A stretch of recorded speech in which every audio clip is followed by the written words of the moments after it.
과거에 없었던 길을 갈 때는 가장 중요한 게 뭐냐면 미국의 경기 순환입니다.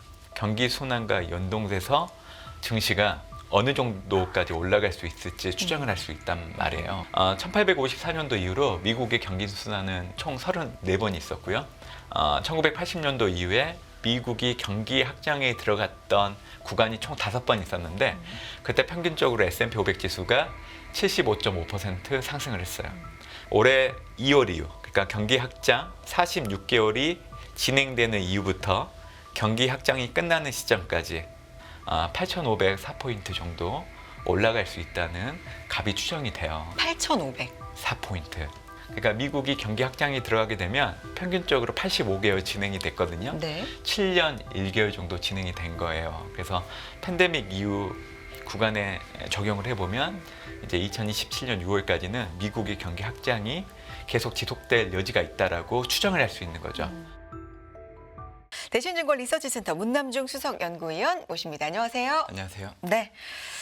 연일 간밤의 시장은 다소 좀 방향성을 보면서 조용하게 흘러갔다고 봐야 될까요? PC의 지표를 기다리고 있는 걸까요? 어떻게 보셨습니까? 아마 3월 FOMC 이전까지 네. 미국 증시 흐름은 등락 장세를 좀 염두에 두고 있는 부분들이 있어요. 사실 올해 미국 증시가 연초 이후 너무 급하게 올라온 부분들이 있기 때문에 투자자들 역시 밸류에이션 부담에 대한 부분들은 인지하고 있지만 네. 워낙 이제 저변 환경들이 견고하기 때문에 지수의 조정은 일부 있을 수 있겠지만 가격 조정은 좀 피할 수 있다라고 하는 생각들이 있다 보니까 결국에는 3월 FOMC 이전까지 발표되는 물가지표를 주시하지 않을까 생각을 하고 있습니다. 네. 물가지표가 올해 좀 중요한 이유가 있어요.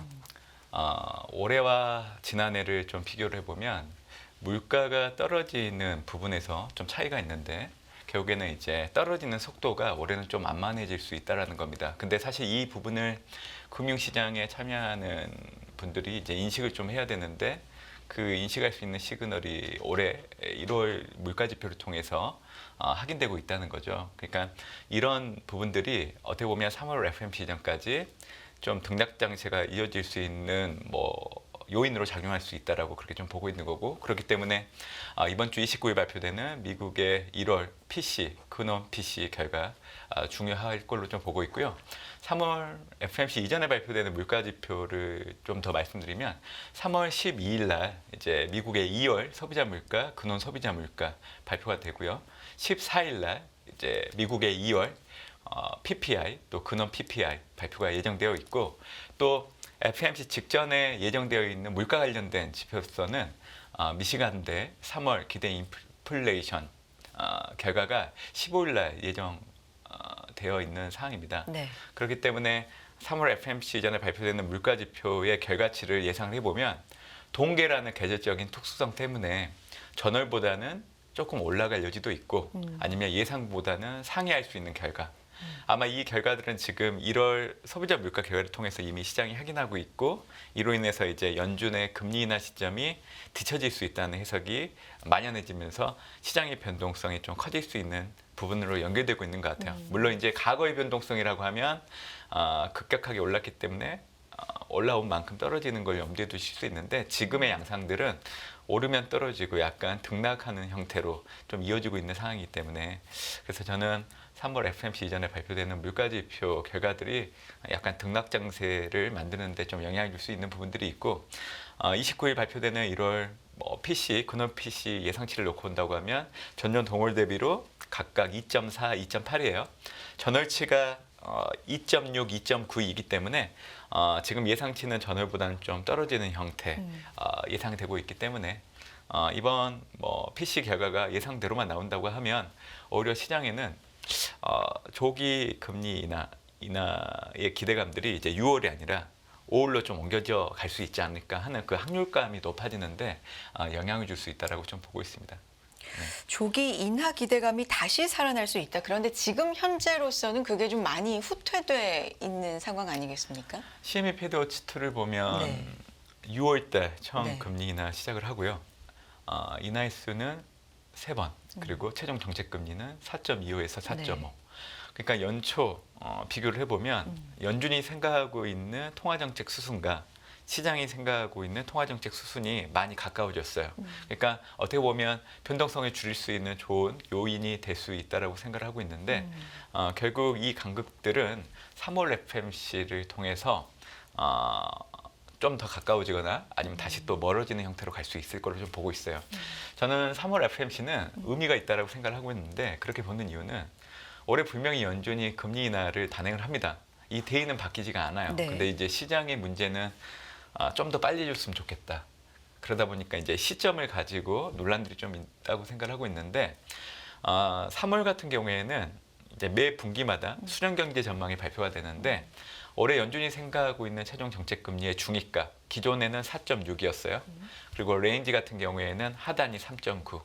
만약 중위값이 올라가고 레인지의 하단이 올라간다고 하면 연준조차도 금리 인하를 단행을 하겠지만 금리 인하를 하는 시점이 기존보다는 좀 늦춰질 수 있다는 거를 가이던스로 던져주는 거거든요. 그렇기 때문에 이제 3월 FMC가 어떻게 보면 연준의 통화 정책과 관련된 불확실성을 낮춰주는 변곡점이 될 걸로 좀 보고 있기 때문에 그래서 이제 증시가 3월 FMC가 끝나고 나면 좀 상승 전환하고 전개 흐름이 나타날 수 있다라고 얘기를 드리는 이유인 거죠. 3월 FOMC가 그래서 굉장히 중요하다. 좀 볼만한 사항들이 특이점들이 있다라는 말씀이신데 지난달 물가 지표가 좀 튀게 나왔기 때문에 이번에 물가를 또 확인을 해보고 FOMC까지 이게 증시에 어떤 영향을 미칠지 보고서를 보면요. S&P 500 새로운 길을 갈 수밖에 없는 이유라는 제목으로 몇 가지 이제 이유를 제시해주고 계시는데요. 새로운 길을 이미 최고점, 최고 레벨에서 지금 움직이고 있어서 뭐 경신도 하고 있고 그런데 새로운 길이라는 건 더 위로 갈 수 있다라는 말씀이십니까? 네, 뭐 그렇게 해석하셔도 될 것 같고요. 네. 제가 지난번에 나왔을 때 아무래도 이제 S&P 500 지수가 5천선 마디 지수 안착하기 위해서는 팬데믹 이후에 거쳐왔었던 마디 지수에 안착했던 그 패턴을 좀 상기해 볼 필요가 있다라고 말씀을 드렸어요. 네. 그래서 마디 지수 3천선 2020년 5월이었고요. 마디 지수 4천선 이게 2021년 4월이었죠. 그때 당시 마디 지수를 상회하고 나서 아이러니하게도 2번 정도 변동성이 나타났고 그리고 나서 안착하는 경로로 갔기 때문에 저는 3월 FMC 이전에 약 2번 정도의 변동성은 나타날 수 있고 그 이후에 이제 S&P 500 지수가 5천선에 안착하는 흐름들이 3월 FMC 이후에 전개될 수 있다라고 생각을 하고 있는 상황입니다. 사실 새로운 길을 간다는 것 자체는 여러 가지 생각을 좀 해볼 이유가 있어요. 그렇기 때문에 이제 제가 중장기적으로 보면 5가지 정도 염두에 두고 그런 생각들을 좀 전달을 해드리고 있는데 네. 첫 번째는 올해 2분기 이후로 이제 연준의 금리 인하 사이클이 진입한다는 거. 제가 좀 전에도 얘기해드렸지만 제가 이제 금리 인하를 단행할 수밖에 없는 그 이유도 알아두시면 좋거든요. 보통 이제 중앙은행들은 시그널이 나타나야 통화 정책에 대한 행보를 하게 되는데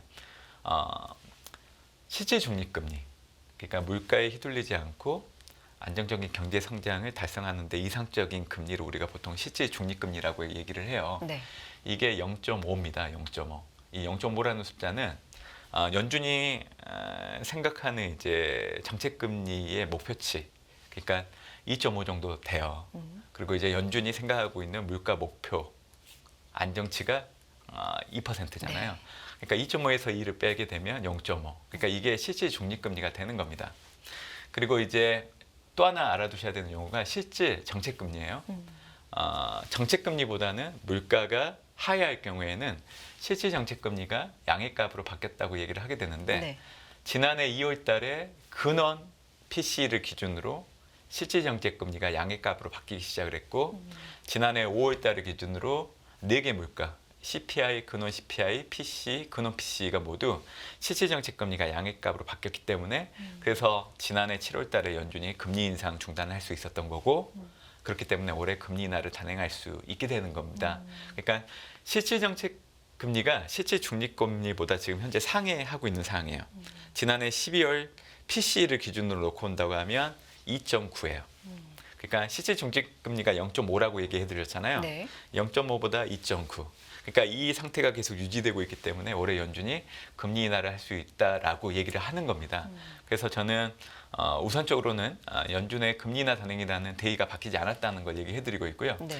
두 번째는 이제 미국 경제의 연착륙 경로가 유지된다는 얘기를 좀 드리고 싶어요. 미국의 분기 GDP를 놓고 본다고 하면 2022년 1분기, 2분기 때 기술적인 경기 침체에 들어갔었어요. 그러고 나서 2022년 3분기부터는 다시금 분기 경제 성장률이 플러스로 바뀌었거든요. 네. 그래서 2022년 3분기부터 지난해 4분기 때까지 분기별 실질 GDP의 평균 값이 2.97 정도 돼요. 미국의 잠재 성장률이 1.8% 정도 전후 추정이 되고 있는 상황이기 때문에 잠재 성장률을 실질 GDP 평균 값이 대략 1%포인트 정도 상회를 하고 있기 때문에 그래서 올해 미국 경제의 연착륙 경로가 유지 가능하다 그렇게 얘기해 드리는 거고요. 네. 세 번째는 미국 증시와 실적 간의 상관성이 올해는 증가할 수 있다는 겁니다. 지금 미국의 지난해 4분기 어닝 시즌이 진행이 되고 있죠. S&P 500의 EPS 증가율이 현재로서는 3.2% 정도 추정이 되고 있는데 지난해 말에는 이게 1.5였어요. 그러니까 어닝 시즌이 막바지로 다가가면서 추정되는 값들이 지금 계속 상향 조정되고 있는 거죠. 결국 올해는 실적이 미국 증시가 계속 올라가는 그 근간이 될 수 있다라고 얘기 드리는 거고요.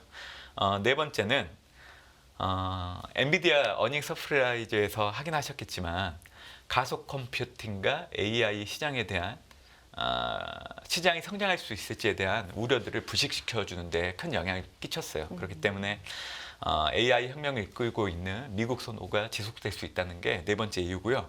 마지막째 다섯 번째는 재선을 위한 바이든 행정부의 바이 아메리카 정책이 더 강화될 수 있다는 겁니다. 그래서 아마 올해 대선 이전에 정부 차원의 전략적인 보조금이라고 할 수 있는 제2의 칩스법이 또 나올 거예요.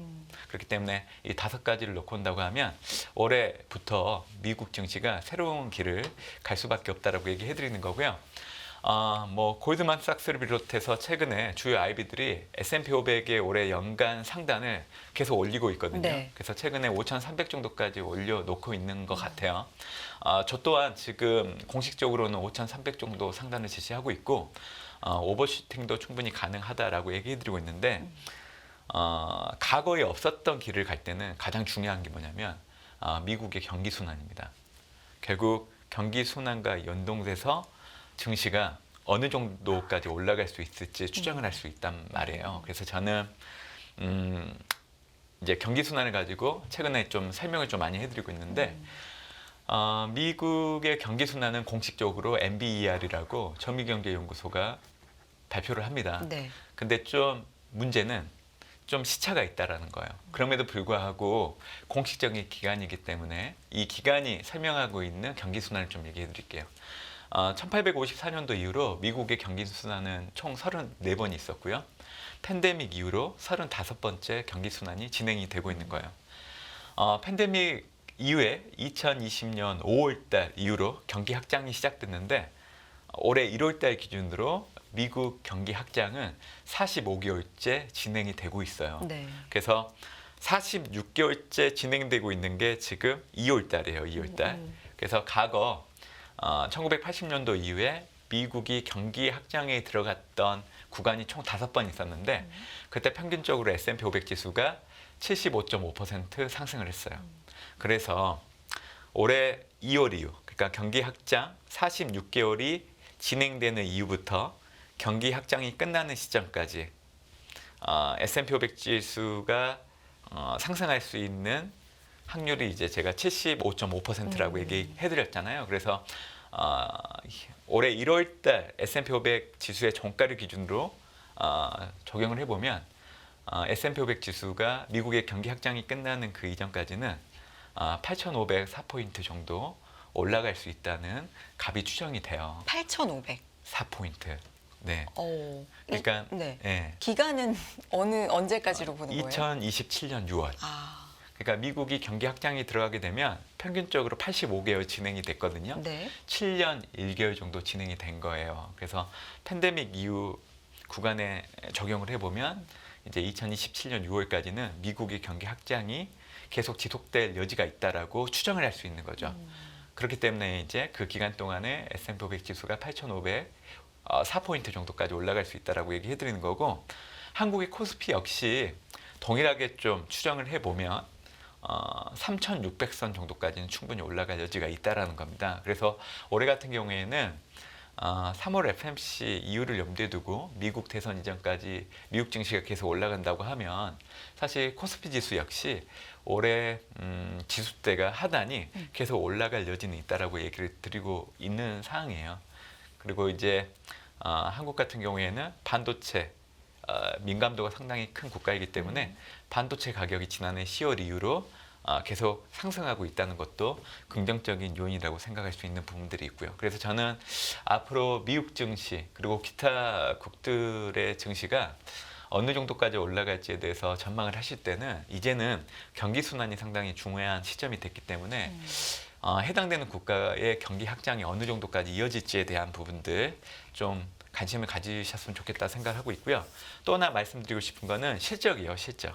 아마 지금 보시는 화면 이게 지난해 4분기 S&P 500의 EPS 증가율을 나타내는 건데, 보시는 것처럼 현재 S&P 500의 지난해 4분기 실적이 전년과 비교했을 때 3.2 정도 추정이 되고 있는 거고, 이를 주도하고 있는 섹터는 커뮤니케이션 네. 45.1, 경기 소비재 32.8, 그리고 유틸리티가 30.5, IT가 20.8.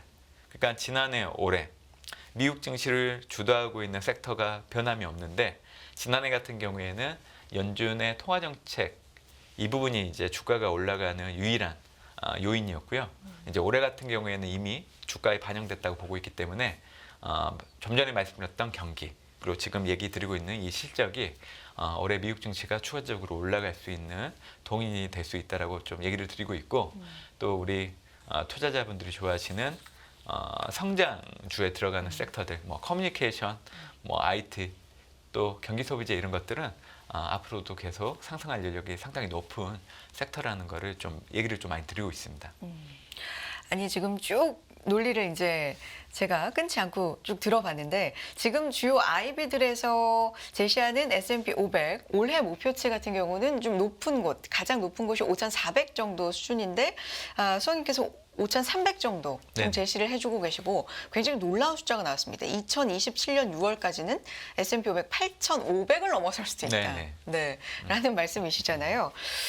이게 가능하려면 사실 중간에 어떤 변수도 없이, 그렇죠? 변수가 있다 하더라도 회복 탄력성이 좀 좋게 가야 된다라는 생각이 드는데, 지금 상황으로서는 물가가 좀 잡히지 않고 울퉁불퉁한 길을 가면서 금리 인하가 늦춰져서 인상까지도 아직은 여지가 남아있다라는 얘기도 좀 불씨가 남아있는 상황이고, 중국의 경제도 좀 변수인 것 같고요. 여러 가지 이 길을 가는데, 가보지 않은 길을 가는 데 있어서 변수는 없겠습니까? 연준은 금리 인하를 단행을 해야 되고요. 네. 연준이 직전 금리 인상 중단했을 때 정책 금리가 2.5였어요. 그리고 올해 이제 현재 정책 금리가 5.25에서 5.5인데, 지난해 12월 수년 경제 전망을 통해서 연준이 제시한 올해 최종 정책 금리의 하단이 3.9란 말이에요. 네. 이 얘기는 올해 뭐 경제 상황에 따라서는 연준이 160bp 정도 내릴 수 있다는 걸 염두에 두고 그 수치를 제시한 걸로 해석을 해도 된다는 거예요. 자, 이거를 적용을 해보면 어차피 연준은 25, 50, 75식으로 이제 금리를 내리기 때문에 올해 최대 많이 내릴 수 있는 거는 150bp예요. 이를 내린다고 하더라도 정책 금리가 4에서 4.2요. 여전히 높아요, 레벨이. 이런 상황이라고 하면 지금은 경제가 견고하게 움직인다고 우리가 해석을 하고 있지만, 이런 고금리 레벨이 계속 장기간 유지된다고 하면 미국의 경제 체력은 떨어질 수밖에 없는 상황이에요. 그렇기 때문에 연준 입장에서는 보수적으로 봐도 직전 금리 인상 중단기, 그때 2.5도 상당히 높았다고 얘기했거든요. 그 정도 수준까지는 충분히 내릴 만한 그런 룸이 만들어져 있는 상황이고, 또 그렇게 해야 미국 경제가 연착륙 경로를 밟아가면서 과거 미국이 경제 확장에 들어갔을 때 평균적으로 지속됐던 그 개월 수를 유지할 수 있다라고 좀 보시면 돼요. 그리고 재밌는 거는 발생 원인은 각기 달랐지만 지속되는 기간은 한 번도 큰 편차가 나타난 적은 없었거든요. 그래서 과거의 전철을 우리가 학습을 해야 되는 이유들은 미래의 전망을 할 때는 사실 과거의 전철 그대로 밟아나가는 경로들이 많이 있었기 때문에 얘기 드리는 거고요. 중국 경제는 지난해에 비교를 해보면 올해 정부 정책 때문에 경제 심리는 조금 좋아질 여지는 있다라고 생각을 해요. 다만 중국은 중진국 함정, 그러니까 1인당 소득이 4천에서 1만 달러 정도에 들어가는 개도국들은 고속 성장을 하다가 이 구간에 들어가게 되면 장기간 정체되는 흐름들을 항상 겪어왔었거든요. 그래서 저는 지금 중국 경제를 보면 중국 경제가 중진국 함정에 근접해 있거나 아니면 이미 들어가 있다라고 보고 있기 때문에 그래서 이 중진국 함정을 거쳐야 중국 경제는 나중에 성장 경로가 원활하게 갈 수 있는 경로를 밟아갈 수 있다라고 보고 있기 때문에 어떻게 보면 저는 성장통을 지금 겪고 있다라고 보고 있어서 그렇게 해석을 하고 있는데 지난해에 비교를 해보면 경제 심리 자체는 좀 좋아질 수 있는 부분들이 있다. 그리고 이제 중국 문제는 앞으로도 시스템 리스크로 옮겨가기는 어렵습니다. 그렇기 때문에 미국 경기 확장을 왜곡시키는데 영향을 줄 요인은 없다라고 저는 생각을 하고 있어서 미국은 큰 탈 없이 특히 AI 혁명을 통해서 AI 관련된 기업들이 사실 미국의 국가 생산성을 계속 증가시키고 있는 상황이거든요. 그렇기 때문에 그런 상황이라고 하면 미국 경기 확장은 훼손되지 않는다라고 보고 있기 때문에 저는 과거의 어떤 경기 순환을 놓고 증시를 전망하는 것 자체도 그렇게 무리는 아니라고 보고 있기 때문에 저는 앞으로 투자자 여러분들이 좀 경기 순환에 좀 관심을 많이 가지시면 좋겠다고 생각을 하고 있고 경기 확장 구간에서도 놓고 온다고 하면 주도하는 섹터는 딱 정해져 있습니다. IT, 커뮤니케이션, 네. 경기 소비재. 네. 그러니까 여러분들이 지금 투자하고 있는 그 수단들이 틀리지 않았어요. 그러니까 잘 선택해서 하고 계시기 때문에 저는 미국의 경기 확장이 끝나기 이전까지는 미국 중심의 투자를 계속 하셨으면 하는 바람이에요. 네. 최근에 이 글로벌 증시에서 미국을 필두로 해서 누가 뭐래도 AI가 이끄는 증시라고 볼 수 있는데 그렇기 때문에 이 정도까지 이 최고 레벨대에서 움직이고 있을 때는 일각에서는 이제 버블론도 좀 제시를 하면서 네네. 과거 IT 버블 때와도 좀 비교를 많이 하거든요. 이 부분에 대한 수석님의 의견도 듣고 싶습니다. 지금 S&P 500의 12개월 선행 P를 놓고 본다고 하면 과거 10년 평균 대비랑 비교를 해보면 상회를 하고 있는 건 맞아요. 그러니까 밸류에이션 부담이 있다는 건 저도 인지를 해요. 저 또한 지난해 10월 말부터 올해까지 계속 미국 증시가 쉬지 않고 올라왔기 때문에 사실은 올해 2월 이전까지는 좀 기간 조정을 좀 예상을 했던 상황이에요. 그렇게 봤던 이유는 사실 말씀드린 것처럼 네. 밸류에이션 부담을 좀 해소를 해야 더 멀리 더 높이 갈 수 있다는 생각이 있었기 때문에. 네. 근데 지금 제가 계속 미국 증시를 모니터링하면서 느끼는 거는 주변 환경들이 미국 증시가 가격 조정을 일으키기 어렵게 만들고 있는 것 같아요.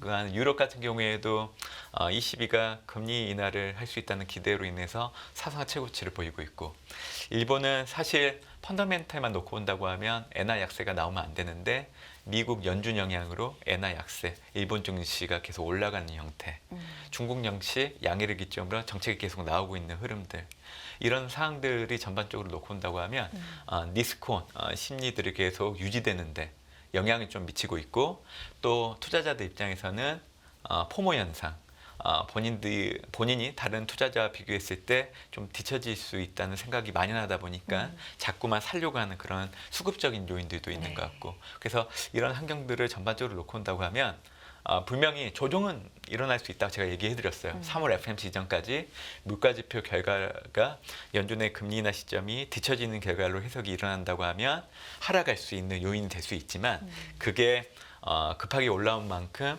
급하게 떨어지는 형태의 가격 조정을 일으키기는 어렵다는 걸 얘기 드리고 있기 때문에 등락장세라는 표현을 하고 있어요. 등락장세. 그래서 3월 FMC 이전까지는 좀 떨어질 수 있는 여지는 있어요. 하지만 그런 변동성이 일어나는 구간을 저는 투자자 여러분들이 기존 도균에 가지고 있는 자산을 계속 유지를 하면서 추가적으로 더 사는 기회로 삼으시면 좋겠다 생각을 하고 있고 팔려고 하신다고 하면 저는 미국 대선 이전에 파셨으면 좋겠다 생각을 하고 있기 때문에 미국 대선 이전까지는 꾸준하게 미국 자산들 계속 지키고 있으시는 게 좋은 대안이 되지 않을까라고 저는 생각을 해보고 있습니다. 네. 3월 FOMC 이후부터 그렇다면 기간은 일단 짧게는 올해 네. 미국 대선 네. 이전까지는 네. 좀 좋은 흐름으로 그래도 장기적으로 이어갈 수 있을 것이다라고 보시는데 앞서서 미국 지수 때 제시를 해주시면서 우리 코스피도 3,600까지 가능하다라고 말씀해주신 부분 조금 더 듣고 싶은데 사실 전 세계 지금 AI 파티에 우리나라는 다소 소외돼 있다. 뭐 여러 가지 영향을 받는 종목들도 있습니다만 좀 강도가 약하다. 뭐 이런 평가들 좀 적지 않기 때문에 이렇게 가려면 조건들이 좀 있을 것 같습니다. 어떤 게 필요하다고 보십니까? 우선적으로 이제 코스피가 3,600선 정도까지 올라갈 수 있다라고 얘기하는 건 네. 결국 미국의 경기 확장에 따른 어떤 풍선 효과를 통해서 그게 전제될 때. 이런 정도는 올라갈 수 있다는 네. 거를 우선적으로 가정에서 이제 얘기를 드리는 거고요. 네. 당연히 우리나라 증시가 더 부진한 수익률을 보일 여지도 있습니다. 왜냐하면 이제 반도체 가격이 계속 상승하는 형태로 가야 그게 달성 가능한 부분들도 있고요. 그리고 이제 수출 증가율이 지난해 하반기 이후로 저점을 확인하고 이제 개선되고 있는 양상이기 때문에 지금은 이제 좋은 해석으로 이어질 수 있지만 이제 만약에 중국 중심의 수출 증가율이 다시 부진의 길을 걷게 된다고 하면 우리나라 자체 수출 증가율이 둔화될 수 있는 부분들. 그래서 이런 부분들을 같이 연동지어서 생각을 하셔야 되고요. 만약 이 반도체 가격이나 우리나라 전체 수출 증가율이 우상향하는 형태로 계속 이어진다고 하면 3,600선을 더 상회할 수 있는 여지도 있다라고 보고 있지만 결국 글로벌 증시의 표본이라고 할 수 있는 미국 증시에 연동되는 게 대부분의 신흥국에 들어가는 이 증시의 형태거든요. 그렇기 때문에 저는 미국 경기의 확장 국면 하에서 우리나라 증시 흐름을 생각하는 게 가장 좋은 방법이지 않을까라고 생각을 해보고 있습니다. 네. 우리 증시에 대한 이야기까지 함께 들어봤습니다. 3월 FOMC가 굉장히 중요하고 체크 포인트도 몇 가지 짚어주셨는데 일단 당장 눈앞에 보이는 건 PC이잖아요. 네, 맞습니다. 아까 지금 2.4, 2.8 이 정도 제시를 해주셨는데 만약에 이것보다 좀 더 물가가 튀는 것으로 나타났을 경우에 시나리오를 한번 보도록 할까요? 그리고 부합했을 경우, 좀 더 낮게 나왔을 경우 어떤 경우가 있을 수 있을까요? 일단 PC 전월치가 네. 헤드라인이 2.6 그리고 근원이 2.9이기 때문에 지금 현재 예상치를 놓고 본다고 하면 예상치가 2.4, 2.8이라서 네. 전월치보다는 하이하는 형태라서 이 정도의 결과라고 하면 연준의 금리 인하 시점이 6월이 아니라 5월 금리 인하의 확률값이 올라가는데 영향을 줄 수 있는 경로이긴 해요. 부합만 한다면요? 예. 네. 하지만 만약에 이제 이 예상치보다 조금 더 높게 나오는 형태. 네. 그러니까 헤드라인 같은 경우에는 2.5 그리고 이제 뭐 근원 같은 경우에는 전월치와 부합하는 형태라고 하면 다시금 이제 미국의 금리 인하 시점이 이제 6월 이후로 뒤처질 수 있고 6월의 확률감을 지금보다 더 높일 수 있는 형태로 영향을 줄 수 있다라고 봐요. 그래서 이 두 가지 정도를 염두에 두시면 좋을 것 같고요. 아마 1월 CPI가 예상치를 상회했잖아요. 네. 그러니까 PC도 제가 보기에는 그 전철을 좀 밟을 여지가 있어요. 결국 이 얘기는 뭐냐면 6월 금리 인하 확률값을 높일 수 있기 때문에 아마 PC 결과가 발표되고 나면 증시가 하락하는데 좀 영향을 줄 여지는 있다라고 생각을 해요. 그래서 저는 전자보다는 후자 쪽, 그러니까 예상치보다는 조금 높게 올라오는 거에 좀 시장이 주목할 수 있다라고 보고 있기 때문에 일단 3월 FOMC 이전까지는 물가지표 전반적인 결과는 증시가 올라가는데 영향을 주기보다는 좀 증시가 하락하는데 영향을 주는 결과값이 더 많을 거예요. 그래서 이제 그렇게 해석을 하시는 게 좋을 겁니다. 예. 전반적인 오늘 그러면 분석에 따르자면 그런 조정 때 담아보는 전략도? 저는 담아야 된다고 생각하고 있어요. 네. 네네. 알겠습니다. 여기까지 듣도록 하겠습니다. 대신증권 리서치센터 문남중 수석연구위원 함께했습니다. 고맙습니다. 감사합니다.